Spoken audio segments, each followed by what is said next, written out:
Buka. Ya udah, saya.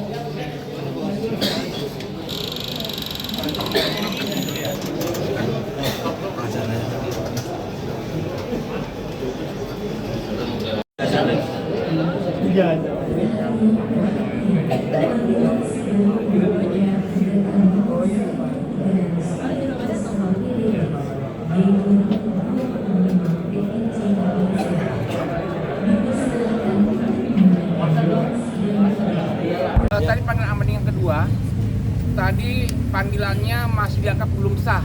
Gitu ya. Kenapa? Karena satu alamat yaitu Olivia itu yang beralamat di Jalan Manggis, Kalibata Indah itu nggak nyampe suratnya.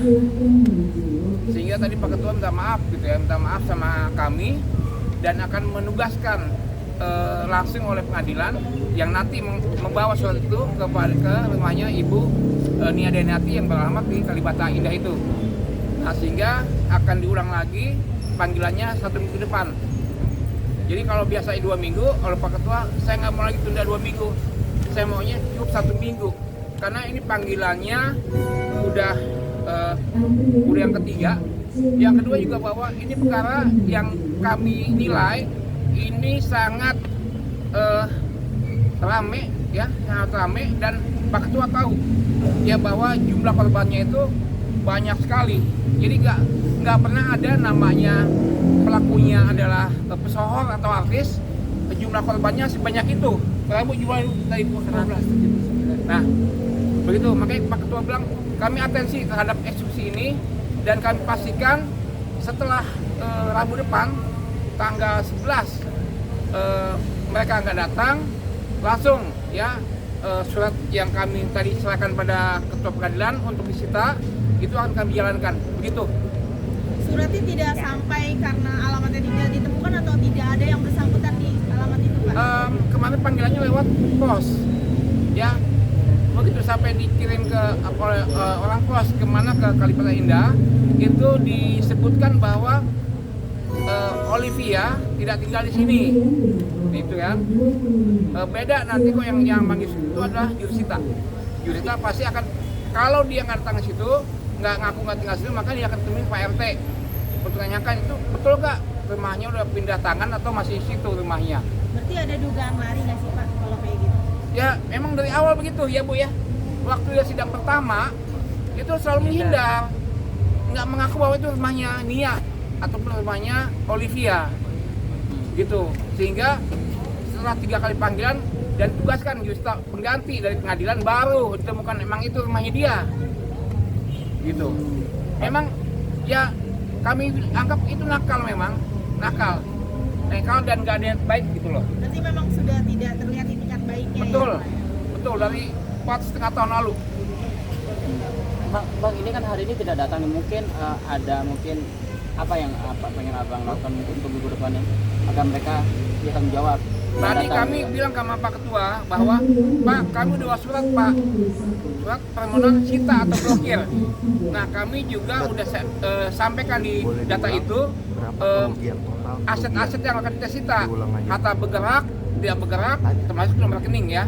Jadi yang kita ajukan disita atau blokir adalah satu, pertama ada tanah dan bangunan, yang kedua adalah kendaraan, yang ketiga rekening. Totalnya kira-kira perkiraannya taksirannya berapa tuh, Pak? Kalau kami nilai satu rumah aja deh ya, satu rumah di Kalibata itu nilainya 25 M. Jadi cukuplah untuk bayar kewajibannya yang cuma 8,1 M. Jadi tidak masalah walaupun nilainya sebenarnya kurang ya Pak ya? Lebih Pak, karena anggaplah satu rumah yang ada di Kalibata itu nilainya 25 M. Gitu ya, hasil appraisal ya. Nah, sebenarnya kewajiban pada para korban itu cuma 8,1. Jadi lebih, tapi kami nggak cuma satu rumah yang kami minta untuk disita, 3 rumah. Kenapa tuh, Pak? Kan dari satu rumah aja udah cukup, Pak. Ya kita nggak tahu ya, bisa aja kan sama dia dialihkan, dijual kan gitu. Makanya kita minta tolong Pak Ketua, tolong cepet-cepet deh. Karena kita tahu tabiat mereka itu memang tabiat nakal. Ya, gitu Bu ya.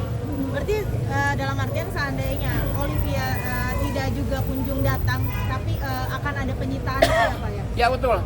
Yang jelas dari Ketua Pengadilan tadi memang udah sampaikan bahwa ya kami tahu bahwa memang ini eksekusi yang menyita perhatian. Jadi tadi juga Pak Ketua bilang ya, itu tadi saya mau masuk aja susah masuknya ke dalam karena ada banyak wartawan. Begitu. Jadi Pak Ketua sangat konsen. Jadi dia bilang bahwa ini ada eksekusi yang paling prioritas, paling yang diutamakan. Rumah itu sendiri atas nama siapa Pak? Yang jelas satu aja ya. Rumah yang di Kalibata itu kan rumah hasil gonogini Ibu Nia dengan suami yang pertama. Oh, bapaknya Olivia. Ya, siapa nama Ibu? Muhammad Isam yang orang Brunei. Nah, jadi dengan demikian, kalau itu sudah si bapak udah meninggal, maka jadi harta waris. Ya, siapa harta warisnya? Pewarisnya siapa ahli warisnya? Ibu Nia dan Olivia. Gitu. Pak mungkin sudah dengar rencana akan dilakukan eksekusinya kapan gitu Pak? Eksekusinya tunggu 1 minggu lagi, ya 1 minggu lagi panggilan yang ketiga itu dia nggak datang juga, udah langsung mereka akan lakukan oleh pengadilan. Karena begini, Pak Ketua juga bilang kami ini pasti akan kebentur sama waktu karena kan mau libur lebaran, makanya kami minta supaya tanggal 11 nanti yang terakhir. Yang kedua juga nanti kami akan minta perintahkan sama jurista pengadilan segera sita dan blokir semua aset-aset yang udah diberikan pada kami gitu. Bang, ini kan kedua kali udah tidak hadir, mungkin mulai detik ini mungkin mau diusahakan untuk berupaya untuk komunikasi dari mereka atau tidak, biar mereka respon atas itu. Bu, abisin coba Bu, pernah nggak? Nggak pernah yang adanya komunikasi, tidak telepon juga udah nggak bisa. Jadi kalau kita mau nemuin orang jurisit aja mau ngantar suratnya nggak ketemu ya, nggak bisa sembarang orang juga gitu. Jadi nggak pernah, memang dari awal memang ya kalau menurut saya etika tidak baik gitu, selalu menghindar. Gitu. Berarti udah berusaha ya cuma Dari awal sebelum kami laporkan ke pidana itu hampir 4 bulan kami mencoba mencari berkomunikasi secara kekeluargaan, tapi dari awal sudah tidak baik, tidak ada. Korban berarti terus menanti ya Bu? Terus menanti pastinya, karena terus terang sampai saat ini korbannya juga kan masih menanggung hutang karena masih banyak, ada yang pinjam di bank, ada yang nggak ada sertifikat sawahnya, yang orang kampung ada yang sertifikat sawahnya digadekan, nanti kan dia harus membayar bunga terus. Dan mereka juga sampai saat ini kan banyak yang masih belum bekerja, karena ada yang sudah bekerja disuruh berhenti, akhirnya kan udah susah lagi mencari kerja. Sekali lagi kami itu semua para korban yang menantikan hal ini, makanya tadi saya sampaikan langsung kepada hakim, Pak tolong segera diselesaikan, segera bisa disita gitu ya, karena memang para korban sudah menunggu gitu loh. Itu hampir 4 tahun setengah kita menunggu, itu bukan waktu yang singkat. Dan mereka harus membayar bunga bank dan sebagainya, itu luar biasa ya, jadi beban. Ini yang membuat juga dari ibu sendiri, maksudnya udah keterlaluan banget dari mereka itu sudah tidak pernah ada respon sama sekali. Ya, misalnya maksimal di sini harus berapa ini? Ya, kita sudah mempercayakan semuanya kan. Ya kita sudah berupaya dari awal ya secara keluarga, tapi tidak pernah menemukan titik temu. Akhirnya sampai kita laporkan pengadilan, sampai pidana, sampai perdata pun akhirnya kita menang. Ya, tapi memang ya kembali lagi kepada mereka bertiga gitu ya. Yang mungkin yang saat ini saya lakukan ya kita tetap melaksanakan sesuai apa yang menjadi amar putusan dari pengadilan. Kita meminta uang kita, bukan kita meminta uang dia gitu loh. Jadi itu menjadi hak kita yang kita cari dengan jerih payah, dengan hutang sana hutang sini, kita terbelit hutang sampai sekarang, bahkan beban malu, bukan psikologis ya. Bahkan ada orang tua dari korban sudah 9 orang yang meninggal ya, karena mungkin terlibat hutang ya, malu juga. Ada juga satu korban CPNS Bodong ini depresi karena dia udah malu sama tetangga, udah sempat selamatan di rumahnya ya, udah bangga lah merasa sudah pakai baju kopi udah dilantik, tapi akhirnya hasilnya malu dengan tetangga, akhirnya jauh terus mengunci diri di rumah, nggak pernah mau ketemu orang. Ada. Berarti selain kerugian materi juga psikologis korban ya Bu ya? Pastinya luar biasa, bukan hanya materi saja, kita beban mental, bukan malu ya, dengan tetangga, dengan keluarga yang awalnya kita merasa bangga nih kan, udah merasa dilantik jadi CPNS, ternyata itu bohong. Mungkin adanya rencana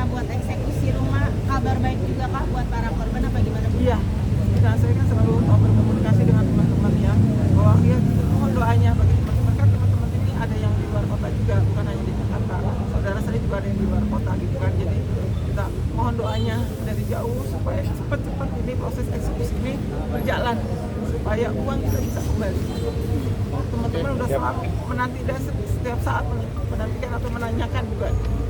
Ya kalau dibilang ada hubungannya, kami anggap ada. Kalau kami anggap ada ya, kenapa anggap ada? Karena memang waktu Olivia dan Raffi terima uang dari para korban ya Bu ya, itu mereka menggunakannya dan diakui kok gitu ya oleh Olivia bahwa acara yang mereka buat itu pesta pernikahannya itu kan itu asal dari mana kalau bukan dari uang ya karena dia nggak kerja gitu. Dan kemudian yang pasti ada pengakuan juga dari kuasa hukumnya ya dulu ya gitu bahwa memang kami udah angkat tangan ya angkat tangan bahwa memang Olivia memang udah punya tabiat jelek itu udah lama. Jadi ini yang pertama, ini yang udah ketiga kali gitu ya urusan dengan kepolisian gitu, sama pidananya ya nipu, gelap gitu. Jadi ya buat kami dan juga oleh pengadilan tadi sampaikan, pertama ini adalah rekor pelakunya artis dengan jumlah korban paling banyak ya 180 orang. Yang kedua, ini perkara pertama artis yang udah masuk penjara dan juga dibuat perdata supaya uang kita dikembalikan. Jadi memang ya perkara yang fenomenal yang sangat buruk buat kehidupan para pesohor lah atau artis gitu. Mungkin terakhir komunikasi sama pihak Olivia sendiri yang lama yang lalu. Nah, tadi ada dari kami bertemu sama kuasa hukum yang lama ya, Pak Aswin ya. Pak Aswin bilang bahwa saya bukan lagi kuasanya mereka. Kan saya nggak mau lah jadi kuasa untuk perkara kayak gini karena saya tahu bahwa ini perkara yang korbannya banyak gitu dan kemudian nggak ada upaya untuk selesai. Jadi udah saya nggak mau lagi jadi kuasa mereka gitu. Oke. Bang, berarti untuk memastikan penunjukan terakhir kalau sampai tidak datang dia pasti pengumuman disita. Ya, jadi kami pastikan ya tanggal 11 Maret adalah aman terakhir oleh Pengadilan Negeri Jakarta Selatan. Kalau kemudian juga tanggal 11 dia nggak datang, maka pengadilan akan langsung menyatakan sita. Jadi jangan sampai sebelum libur panjang Lebaran itu nggak ada kita apapun. Maka tadi kalau pengadilan pokoknya tanggal 11 surat masuk, data kami terima, kami akan minta langsung pada Juta segera sita, segera blokir aset-aset milik termohon eksekusi gitu. Nanti dijadwalkan sebelum Lebaran sudah ada pernyataan kalau besok dia pada nggak datang. Betul. Jidatnya sebelum Lebaran udah dilakukan sita dan blokir terhadap aset yang kita minta untuk dijalankan oleh pengadilan. Oke. Terima kasih Bapak. Ya.